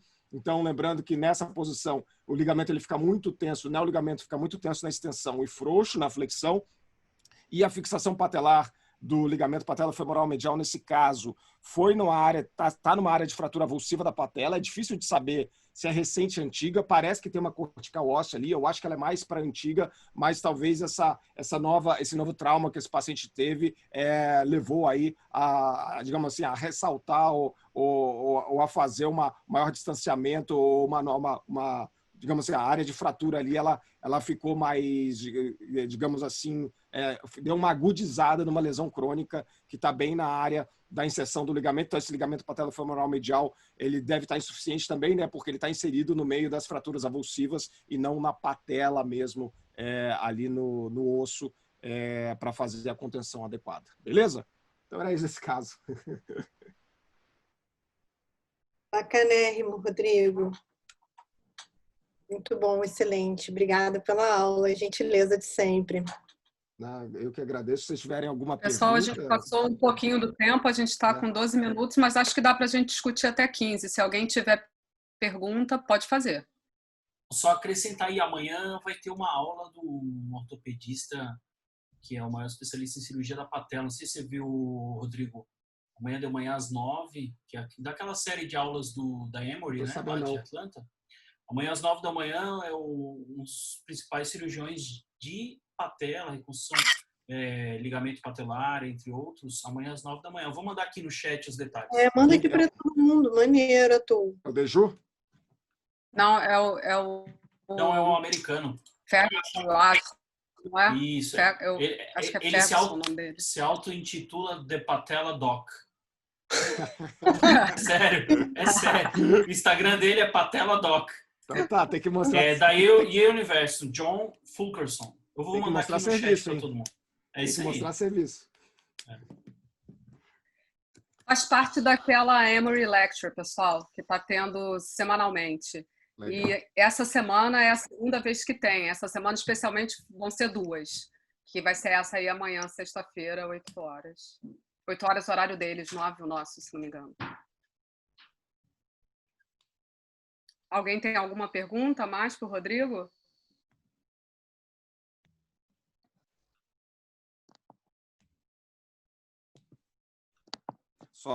Eu já fiz uma revisão da literatura rápida aqui de Sifk e Sonck depois, para quem quiser passar do tempo para a gente discutir. Com certeza. Aí o Patella Doctor. Massa. Legal. Deixa eu tirar uma foto. Acho que vai dar tempo, porque só tem mais um caso, né? Que é da Tati, não é isso? Sim. Tati que eu conheci hoje, mas já estou chamando de Tati. Tati. Vocês estão me ouvindo? Então, sim. Está um pouco baixo, Tati. Se puder chegar mais perto. Tá melhor assim? Tá sim. Eu vou compartilhar aqui. Tá bom. Tá aparecendo aí? Tá, Então, pode. agora tá. Não, deixa eu só... Oi, olá, gente. Boa noite. Agradeço imensamente a oportunidade de estar participando aqui. Meu caso é simples, assim. Acho que para a maioria de vocês, com certeza, já viram. Eu acho que talvez seja mais interessante para os mais novos, tá? Então, assim, só para me identificar, eu sou Tatiana, sou de Salvador, sou radiologista e minha área de maior atuação é musculoesquelética. Então, assim, esse caso, um casinho hoje que eu trouxe, é um paciente, um rapazinho de 12 anos, é praticante de futebol, ele jogava quase todos os dias, e apareceu de repente com uma dor na coxa súbita e sem trauma direto, né? Inclusive a mãe é pediatra e assim ficou logo estressada e levou ele na emergência. Na emergência foi feita essa radiografia, né? Então, vocês estão vendo o mouse? Estão vendo o mouse, gente? Estamos sim. Sim. Então, assim, a gente vê aqui nas radiografias, a gente vê que tem... A gente vê, então, que tem uma pequena lesãozinha lítica aqui no terço médio da diáfise femoral. Era uma lesão que não promovia, não parecia promover nenhuma área de destruição da cortical óssea, mas a gente já via que tinha uma área promovia um recortezinho endotelial, sem destruição da cortical. Talvez uma discreta reação periosteal, aqui mais medialmente a gente consegue ver, né? E nas outras imagens a gente também via, parecia uma lesão pequena. Então, ela ficou desesperada, foi no ortopedista, no ortopedista pediátrico, e ele prosseguiu a investigação. Então, esse registro não foi feito com a gente, tá? Não está de melhor qualidade, não. Mas aí ele chegou na clínica para fazer a tomografia e a ressonância. Então, a tomografia, a gente confirmava que a lesão, né, tinha realmente uma lesão lítica, aparentemente pequena, né, ela realmente promovia essas áreazinhas de recorte endotelial, e a gente já conseguia definir melhor a reação periosteal, uma reação periosteal do tipo meio lamelada. A lesão não tinha esclerose, parecia ter uma zona estreita de transição pulso-normal, e a gente seguia realmente o recorte bem definido. A gente aqui no axial consegue ver bem a reação periosteal do tipo lamelada, né, em camadinhas, não tinha nenhum tipo de reação agressiva, daqueles padrões mais agressivos, e em seguida ele já fez a ressonância, a gente deixou para injetar, obviamente, na ressonância. Então, aqui a gente já definiu melhor a lesão. Isso é a mãe do lado, viu, gente? Olhando no exame, é um estresse, porque no T2, realmente, vocês vão ver que tem bastante alteração. Então, aqui no T1, a gente mantinha a lesão, uma lesão de isocinal, né? No T1, a gente mantinha a área de recorte. E no T2 é que a gente via a diferença da lesão, apesar de ser do mesmo tamanho, mas tinha muita alteração de sinal, né? Então, era uma lesão com um sinalzinho intermediário, mas tinha muito edema na medula proximal distal, muito edema de partes moles periosteal, e a reação periosteal que a gente conseguia definir também muito bem. Ela não tinha realce, ela estava relacionando mais a parte inflamatória, e no axial a gente também conseguia ver bem assim para os novos, né, que tem menos experiência. Aqui essa reação está bem típica, né, aquela reação periosteal do tipo lamelada, né, que geralmente está associada a tumores de crescimento mais lento e tal. Então a gente foi feita a ressonância, ela ficou super preocupada, mas o médico logo já foi logo pedindo a cintilografia também, porque ele já tinha as suspeitas diagnósticas dele, pediu a cintilografia e fez a biópsia. Aqui só no axial mostrando também que a lesão não tinha muito realce, era mais o realce da parte inflamatória. Eu vou seguir para a gente não perder muito tempo, depois a gente pode discutir. Então, nós fechamos, no momento do exame, 3 hipóteses diagnósticas principais. A osteomielite, que seria, sempre vai entrar, né, em criança, ainda mais com esse processo inflamatório, o granuloma eosinofílico e dentre os tumores, pensar sempre no sarcoma de Ewing, sobretudo nessa localização, nessa faixa etária. As outras 3 possibilidades eu coloquei, mas a gente nem citou, seriam muito mais remotas, né? Ele fez a cintilografia e na cintilografia realmente foi dada apenas uma lesão, não tinha mais nenhuma outra lesão, é uma lesão de moderada hiperatividade osteoblástica, com hiperfluxo, hiperemia, e foi considerado na cintilografia um processo neoplásico primário. E ela conseguiu para a gente também todo o diagnóstico, né? Então, ela trouxe a biópsia e na microscopia ele já mostrava, né, a proliferação de células linfocitárias, esses polimórficos nucleares eosinófilos, né? Essas células com padrão esteocitário, por vezes bi ou multinucleares, que são consistentes realmente com esteocitose de células de Langerhans. Então, foi feita essa suspeita na microscopia, mas eles sugeriram a imunohistoquímica. E na imunohistoquímica, confirmou realmente o diagnóstico, sobretudo pela presença dessas células, desses anticorpos, principalmente CD1A e ES100, que são muito positivos nas células esteocitárias. É o que realmente fecha o diagnóstico. Tá? Então, foi o diagnóstico final, saiu como um granuloma eosinofílico, uma lesão única, E a mãe, graças a Deus, ficou um pouco menos estressada, porque assim, foram dias difíceis para ela. A gente tentou acompanhar o processo todo. Né? Então, falando um pouquinho da ichtiostose de células de Langerhans, é uma doença multissistêmica rara, né? É uma proliferação monoclonal descontrolada de células de Langerhans. E essa proliferação geralmente é acompanhada de inflamação e formação de granulomas. A microscopia eletrônica, apesar de ele não ter falado nesse caso aqui, é muito comum aparecer esses grânulos de Birbeck, que são muito característicos, até patognomônicos, que são essas alterações citoplasmáticas, essas imagens que vêm do citoplasma, né, que são tubiliformes. Às vezes eles podem fazer essas saculações e formam esse aspecto de raquete de tênis, né, que são característicos, né, eles já fecham o diagnóstico por essas estruturas. E a ichtiostose, ela tem uma ampla variedade de apresentação clínica, ela pode comprometer qualquer órgão. Então, por conta disso, ele tem um comportamento biológico bem variado, ele predomina na população pediátrica, no máximo no adulto jovem, tem uma pequena predileção pelo sexo masculino e o curso da doença vai variar, de benigno, com regressão espontânea, ou agressiva. A patologia, ela tem alguns subtipos, né, que fazem parte do mesmo complexo. A doença de Letter-Silver, que é a aguda disseminada, é a mais grave, ela tem um curso fulminante. Ela é uma doença disseminada que atinge vários órgãos e geralmente nas crianças menorzinhas, né? A doença de Hans-Schulte-Christian é a multifocal crônica. Ela geralmente se apresenta com múltiplas lesões que podem envolver só um órgão ou múltiplos órgãos. São crianças um pouquinho maiores e têm um prognóstico intermediário. Às vezes se arrastam de uma forma mais crônica. E o famoso granuloma eosinofílico, que a gente mais conhece, né? Que é a lesão focal crônica. Ela é confinada a um único órgão, mais de 70% das vezes é no osso, mas pode atingir também os pulmões, e são crianças maiores. E aí pode ir até a idade adulta, 30 e poucos anos. É a que tem melhor prognóstico, tá? E tem ainda esse subtipo, que é o sarcoma de células de Langerhans. Eu particularmente nunca vi, eu imagino que seja muito raro, mas já é bem descrito também. Lembrar que o prognóstico da doença, ela vai variar.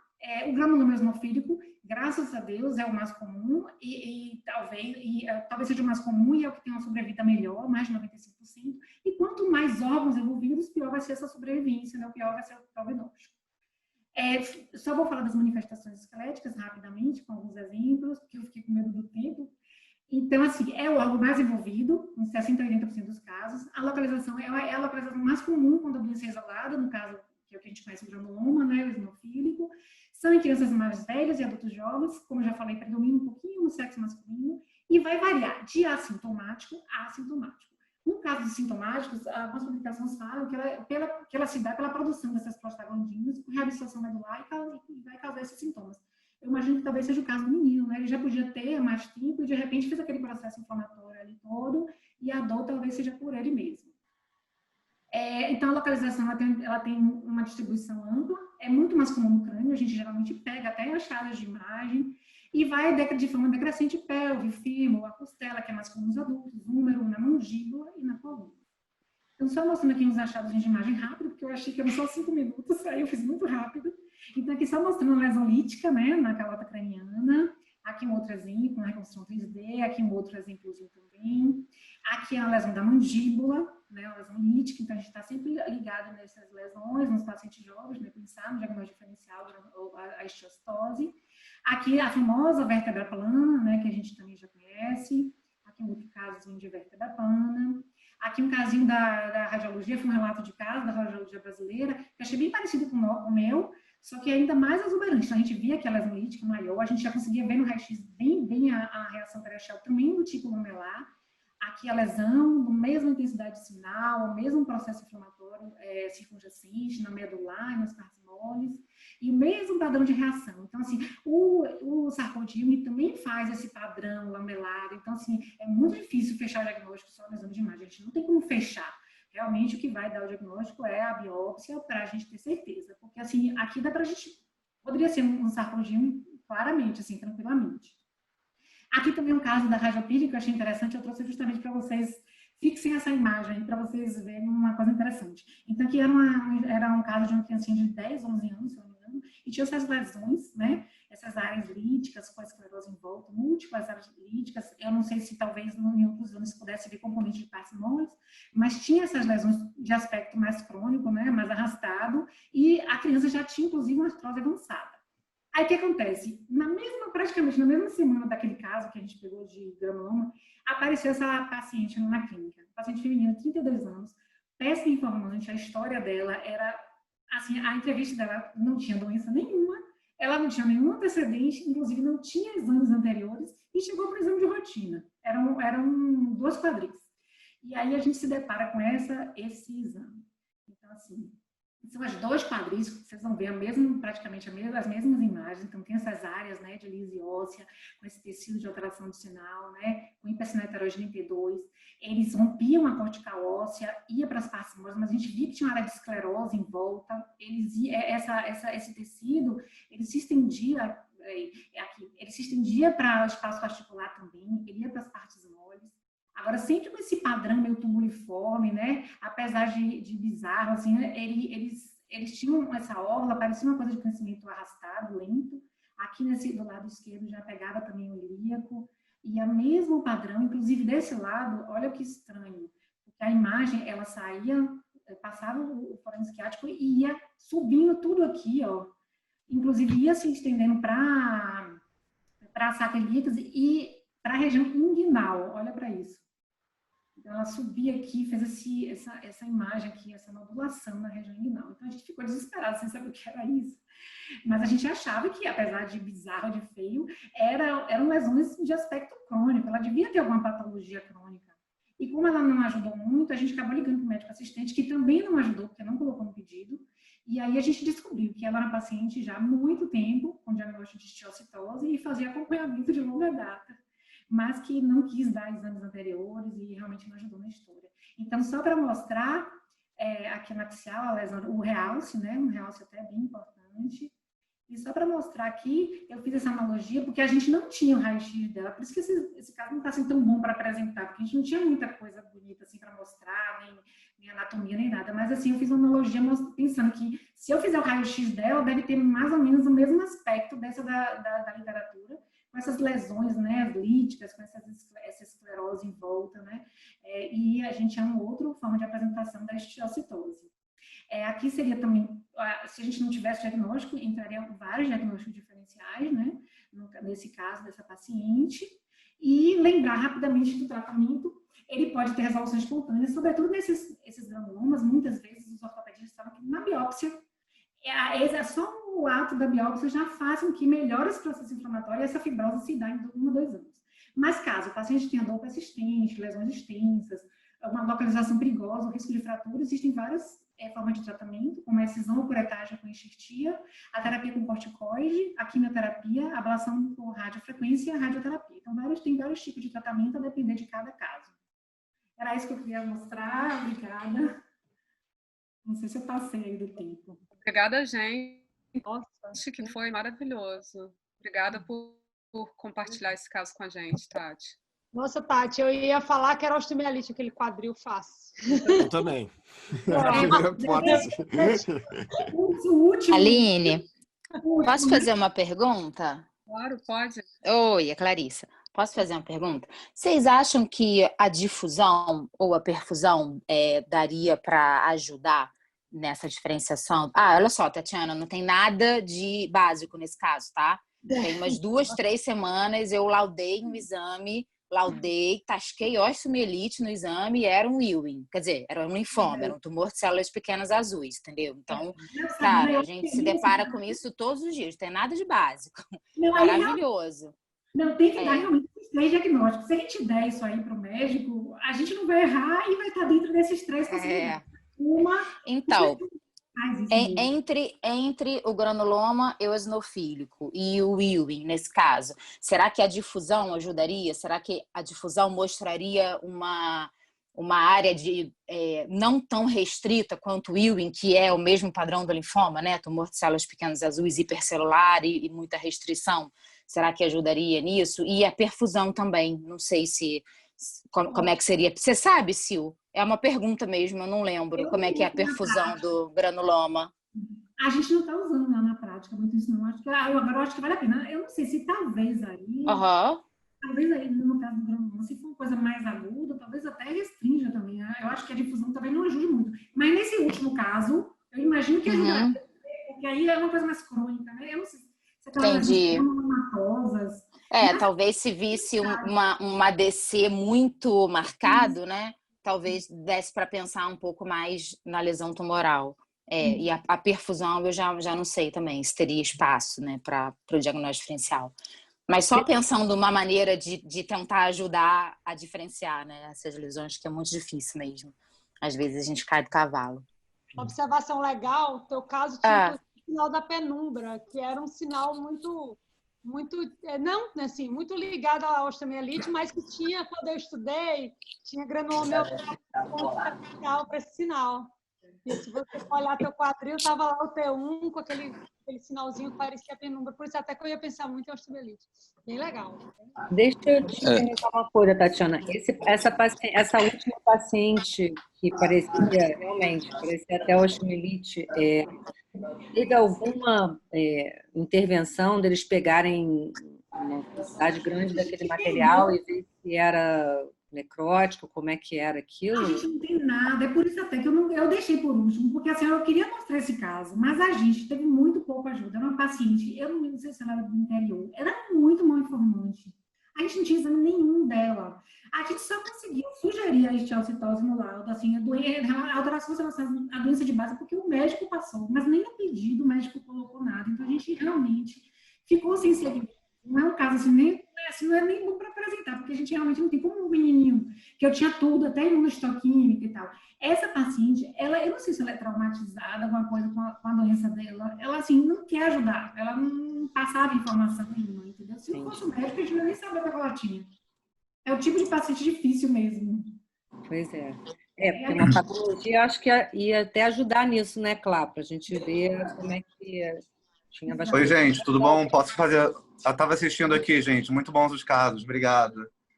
Não pude ficar no controle do tempo hoje, mas fiz uma pesquisazinha rápida aqui para lesões cranianas. Tem um artigo aqui da JR de 2012 e ele comenta que o granuloma eosinofílico ele pode ter uma densidade celular muito variada e que em alguns casos, quando você tem essa densidade celular muito alta, você pode ter um valor baixo de ADC, sim. E ele comenta exatamente isso. O baixo ADC, no caso de granuloma eosinofílico nesse estudo, é atribuível à alta densidade celular. Portanto, a interpretação do ADC pode aumentar em especificidade, combinando-se conhecimentos da densidade celular das lesões. Então, eu acho que, nesse caso, como a Clarissa perguntou, não pode ser que não ajude tanto. Ele chegou a botar algum valor de ADC, Paulo? Não, é um artigo de 2012 e só tinha um caso nessa série, uma série pequena. Pois é, porque são 24. Assim, o PUS, né, Clá, também vai dar um baixo ADC, né? Dependendo de como o PUS daria, só que no T2 a gente vai ver o lugar do PUS é hiperintenso, né? Não é uma lesão sólida. Cinza, né? Então assim. Né? Essa pergunta é boa pelo seguinte: na osteomielite, o que vai restringir seriam as áreas de abscesso.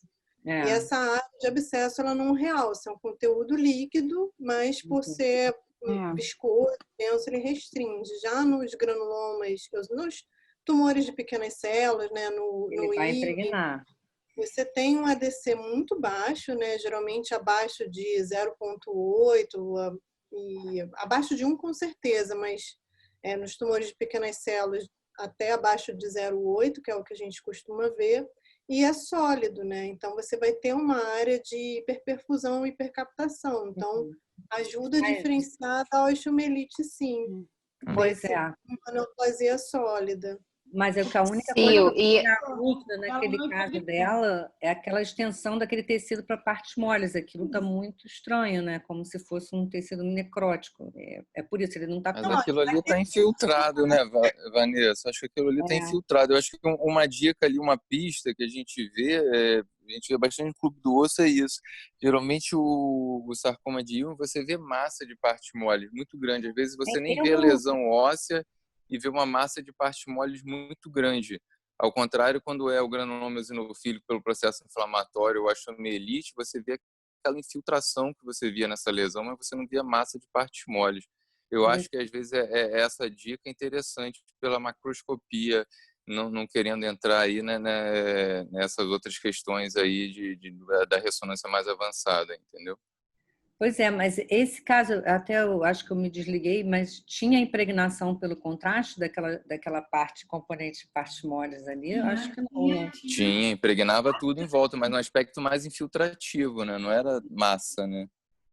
De massa mesmo, eu acho que ele fazia inclusive a massa ali na região inguinal. Deixa eu ver, mostra de novo, Tatiana, a parte com contraste.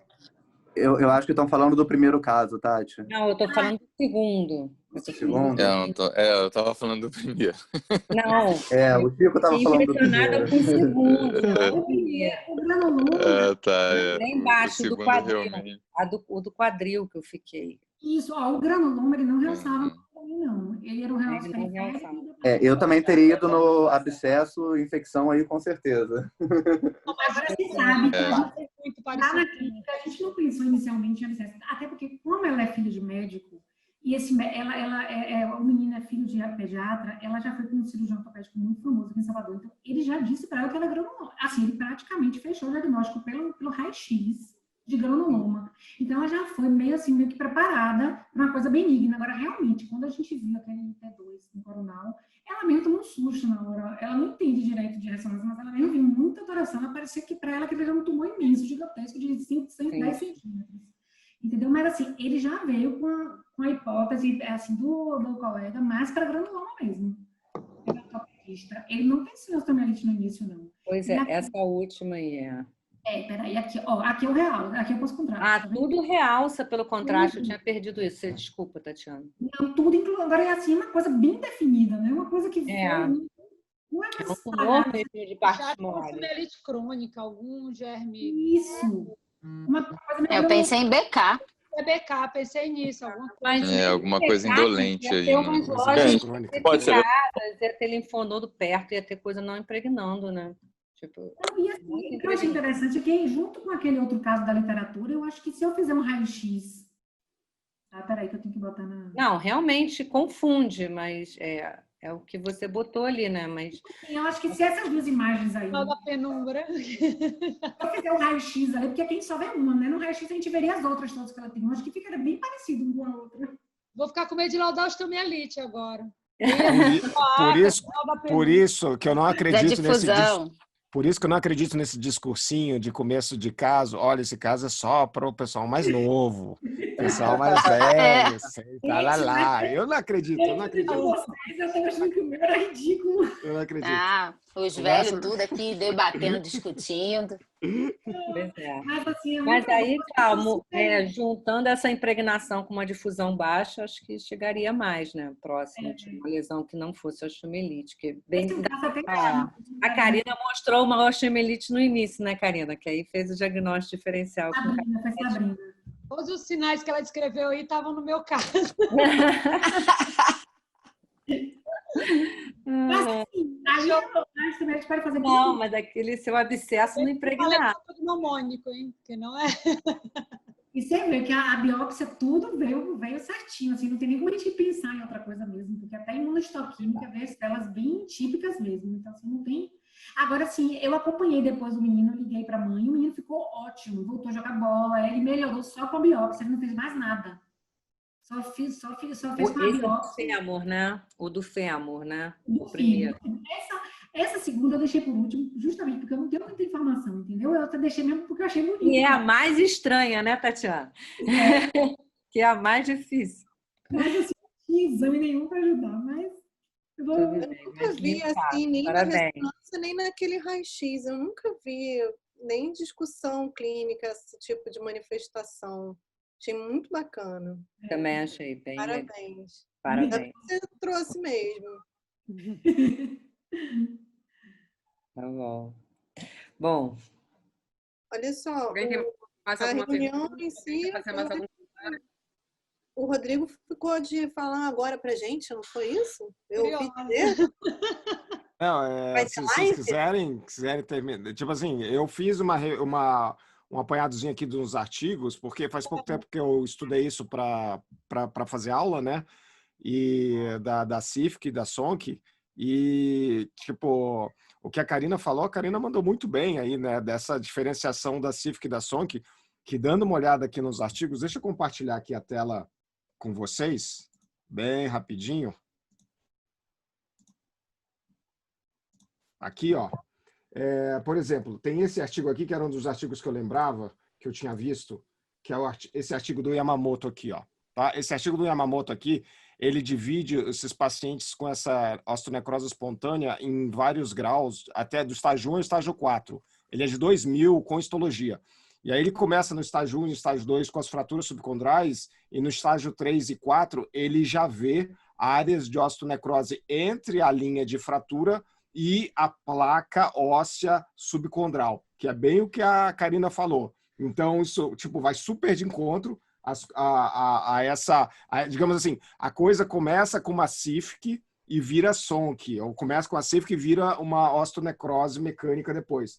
E aí tem um artigo aqui, agora que saiu da Skeleton, que esse artigo aqui é de 2019, tá?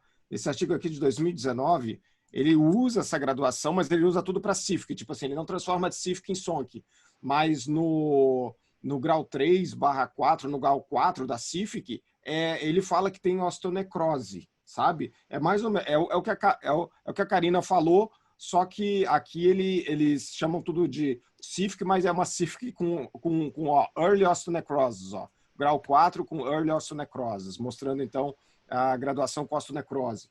E aqui, só para terminar, falando da literatura ortopédica, né? Por exemplo, esse artigo aqui é um dos caras que eu acho que eu mais pago pau na ortopedia, que eu acho que os ortopedistas também, que é o Laprade, né, e o Jorge Schala.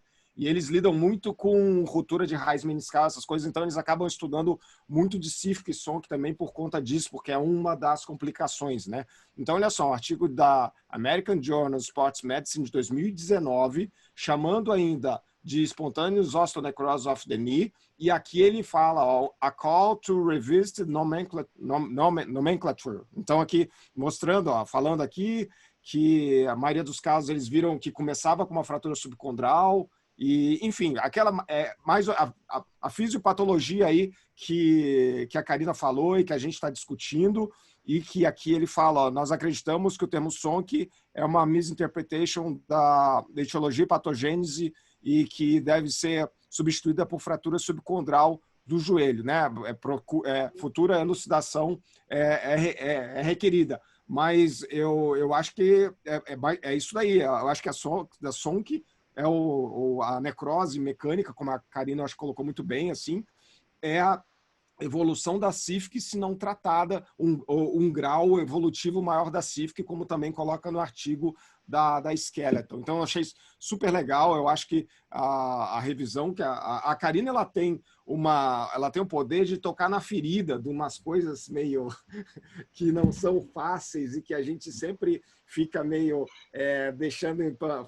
colocando panos quentes, né? Então, essa é uma das coisas e eu fazendo essa revisãozinha rápida aqui com mais o que a Karina falou, tem essa evolução da sífique, que alguns colegas, alguns artigos chamam de SONC, quando chega no grau 3, grau 4, e na histologia tem artigos histológicos já provando isso também.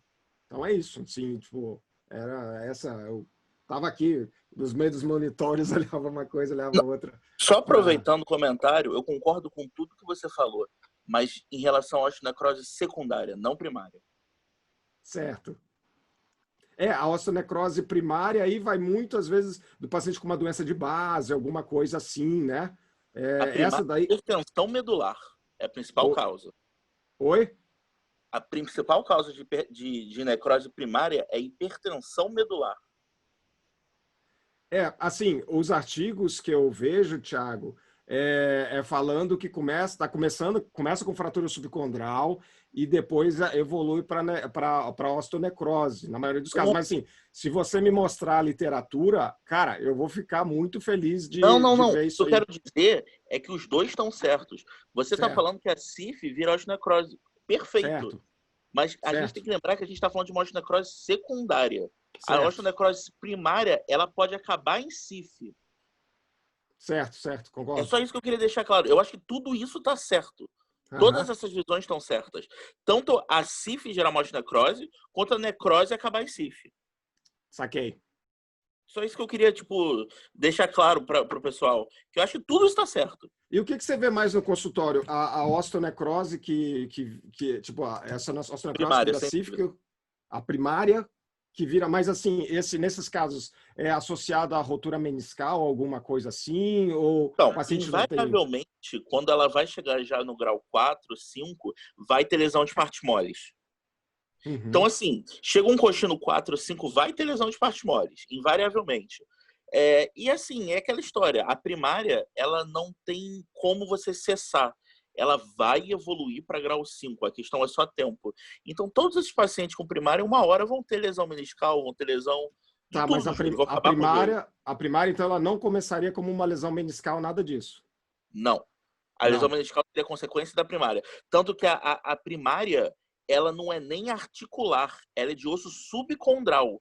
Ela não começa na cartilagem, ela começa abaixo dela. Não, sim, eu acho que todas começam abaixo dela, né? Não é na cartilagem, no osso subcondral. Exatamente. Eu acho sim. Mas assim, ia ser legal se eu tivesse... tem como você mandar essa literatura para a gente? Porque para mim está meio confuso ainda. O próprio Campbell, que é o maior tratado de ortopedia, ele trata assim. Mas olha só, Thiago, essa primária que você está falando é a necrose avascular, seria isso? Ou não? Isso, seria a doença de Auerbach. Eles chamam de... Não é necrose avascular.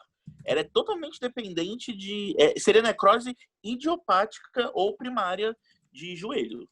Mas não é dessa que a gente está falando, tá? Essa é uma pituitária. A gente não está falando de necrose avascular. Não, isso, então, eu também não. Essa bibliografia que eu peguei tá separada, é outra entidade lá. Não, sim. Eu concordo com isso tudo. Eu só quero... eu estava discutindo porque estava em relação ao que causa o quê. A grande questão é essa, sífilis, e que eu acho que todo mundo está certo, independente da ordem que bate. É só isso que eu quis dizer. Eu acho Thiago, que causa outro e o outro causa um. Tá, como é que é? Doença de Auerbach, eu já ouvi esse nome, mas só para não precisar ficar procurando aqui na literatura. Auerbach é sinônimo de necrose idiopática de joelho. Como é que soletra o Auerbach? Só para... Ih, caraca, aí tu me pediu para... não, beleza, depois eu procuro. Deixa eu ver aqui. Não, pode deixar, depois eu procuro e vejo com calma. Mas é só porque eu acho que você levantou um ponto legal aí, que é bom até que na próxima reunião a gente pode até fazer um dever de casa e conversar 5 minutinhos sobre isso, né? Se for o caso. Não, tranquilo. Eu sou convidado, então não sei de nada. Não, eu também. Me convidaram lá, botaram lá no Clube do Osso, eu entrei. Certo, legal. Ó, Auerbach, A-L-B-E-A-C-H. Valeu, obrigado. Nada.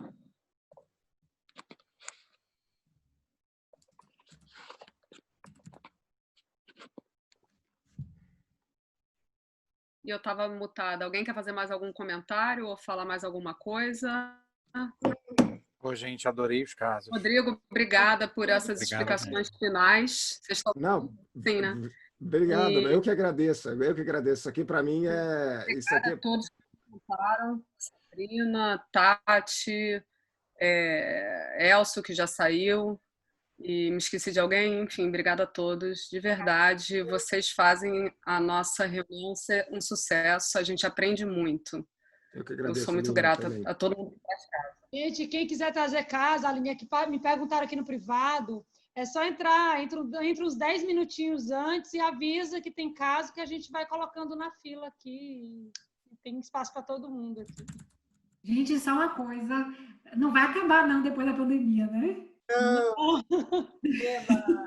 Porque senão nós vamos ter que viajar para o Rio, né, Tati? Eu acho que... Ô, Rodrigo, e eu que estou em Cabo Frio, eu pegava 2 horas, 3 horas às vezes de casa para chegar no Rio para assistir essa sessão lá no Alta. E valia a pena, claro, mas o fato de ser online para mim vida. É vida, né? Para não dizer que a pandemia foi de todo mal, né? Com tudo o de ruim que está acontecendo, algumas coisas foram boas. Sempre a gente tem que tirar proveito de alguma coisa, né? Eu acho que isso foi maravilhoso. Isso mudou e veio para ficar. Vai todo mundo fazer isso online, porque a gente está em casa, nesse conforto, e todo mundo está interagindo e aprendendo. Isso que importa. Muito legal. É isso aí. Aí. Enquanto vocês quiserem se reunir com a gente vai ficando. E agora, nada impede que quando terminar o Covid a gente não possa combinar uma aglomeração em alguma cidade central do país, hein? Boa ideia, hein? Cabo Frio central. Pode ser, a gente... que em Cabo Frio tem um balneário assim sensacional. O Rodrigo é pernambucano, não é, Rodrigo? Eu sou capixaba. Capixaba. Pessoal, deixa eu só aqui, ó, rapidinho, ó.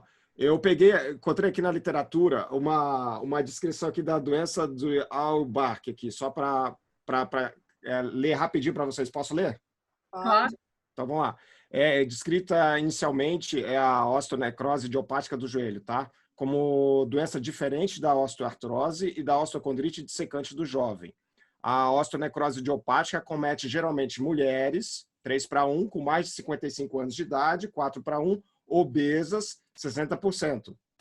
É também conhecida como necrose vascular, como necrose séptica, necrose espontânea ou ainda como moléstia de Auerbach, especialmente na comunidade europeia.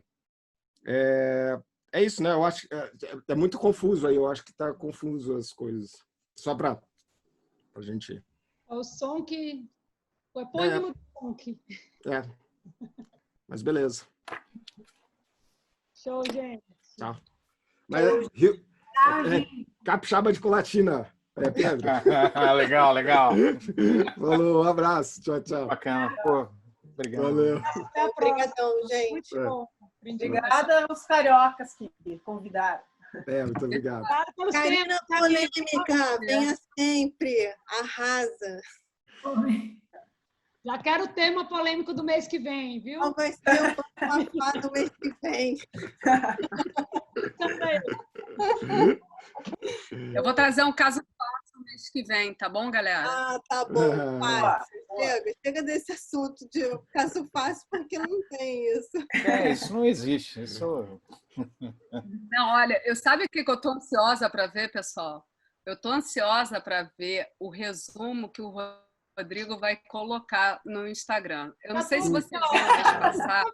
O Rodrigo, Se perguntasse para me falar, eu ia pedir. Resume no Instagram, que a gente acompanha. Eu vou amanhã. Hoje a minha cabeça ainda está muito... Ele saindo da osteonecrose, assim, alguma coisa na chamada lá. Amanhã baixa a adrenalina. Tá bom, tô ansiosa. Gente, tchau. Poxa, gente, tchau. Boa noite, tchau.